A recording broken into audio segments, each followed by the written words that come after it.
नमस्कार दोस्तों, मैं अयान और आप सुन रहे हैं हॉरिबल स्टोरी टेलर, एक ऐसा शो जहां अंधेरे की कहानियां आपको डराने नहीं बल्कि आपके रोंगटे खड़े करने आती है।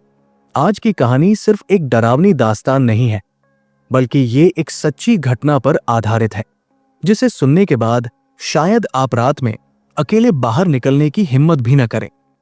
तो चलिए शुरू करते हैं एक अनोखी हॉरर स्टोरी आपके साथ। भोपाल शहर के बाहरी इलाके में रहने वाला अर्जुन एक आम लड़का था।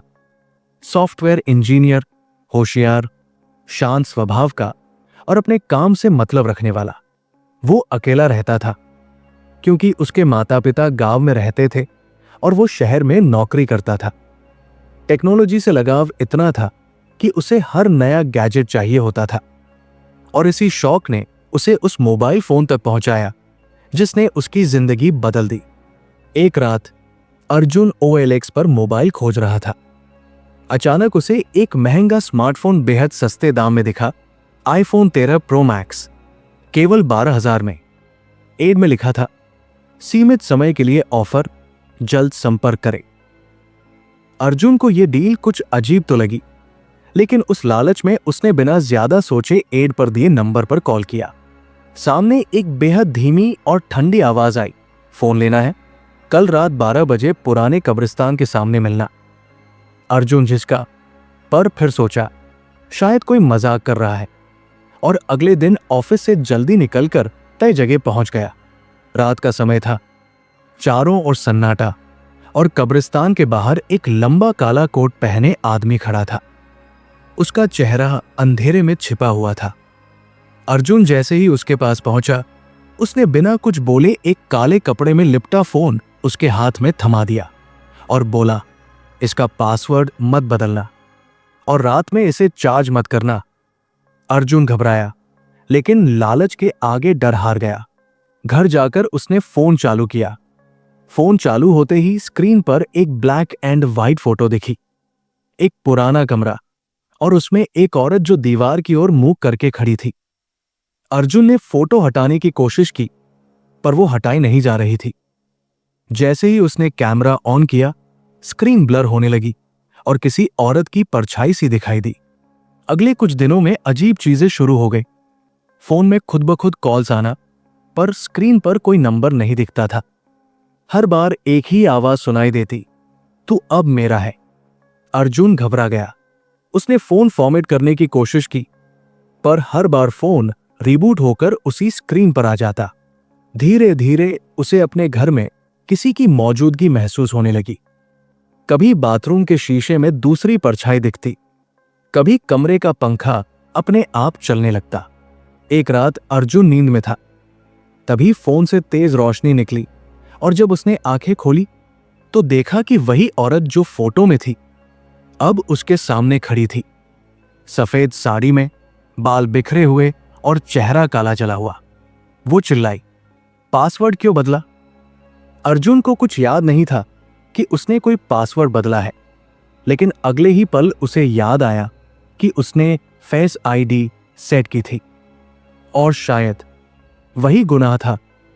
अगले दिन ऑफिस में अर्जुन के सहकर्मियों ने देखा कि वो बेहद डरा हुआ है, आंखों के नीचे काले घेरे और चेहरा पीला। उन्होंने पूछा तो अर्जुन ने फोन की बात बताई।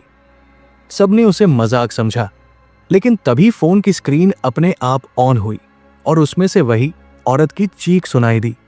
सब सहम गए। अर्जुन को एक तांत्रिक के पास ले जाया गया, जिसने फोन हाथ में लेते ही चिल्लाकर कहा, यह कोई चीज नहीं, किसी की रूह इसमें बसी है। जिसने इसे आखिरी बार इस्तेमाल किया था, उसकी आत्मा अभी मुक्त नहीं हुई। पूछने पर पता चला कि ये फोन किसी लड़की रिद्धिमा का था, जो 2 साल पहले आत्महत्या कर चुकी थी। उसने अपने अंतिम समय में इस फोन से खुद का वीडियो रिकॉर्ड किया था, जिसमें वो कहती है, अगर मेरी आत्मा को चैन न मिला तो जो भी इस फोन को चलाएगा मैं उसका चैन छीन लूंगी।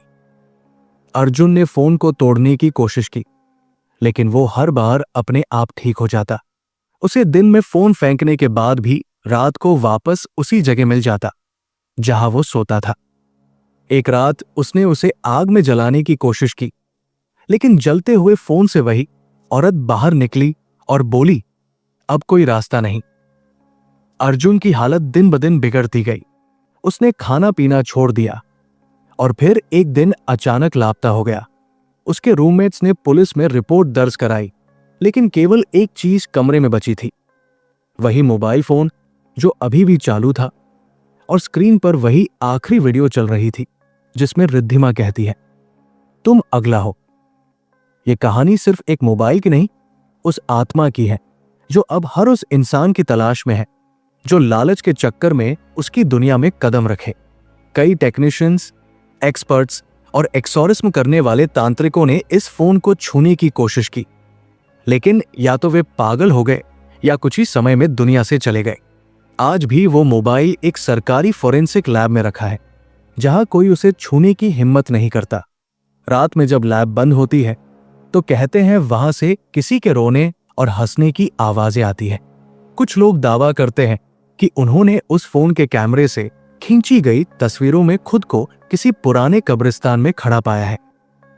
हालांकि उन्होंने कभी उस जगह को देखा नहीं। इस कहानी को सुनने के बाद अगली बार जब आपको कोई बहुत सस्ता मोबाइल डील दिखे तो 2 बार सोचिएगा, कहीं वो फोन आपके नाम की तलाश में तो नहीं है। अगर आपको ये कहानी डरावनी लगी हो तो ऐसे ही और भी रोंगटे खड़े कर देने वाली सच्ची हॉरर कहानियों के लिए अभी सब्सक्राइब कीजिए हमारे चैनल हॉरेबल स्टोरी टेलर को। अगली बार फिर मिलेंगे एक ऐसी कहानी के साथ जो आपको नींद में भी सोचने पर मजबूर कर देगी। तब तक के लिए अंधेरे से दूर रहिए, क्योंकि डर अभी जिंदा है।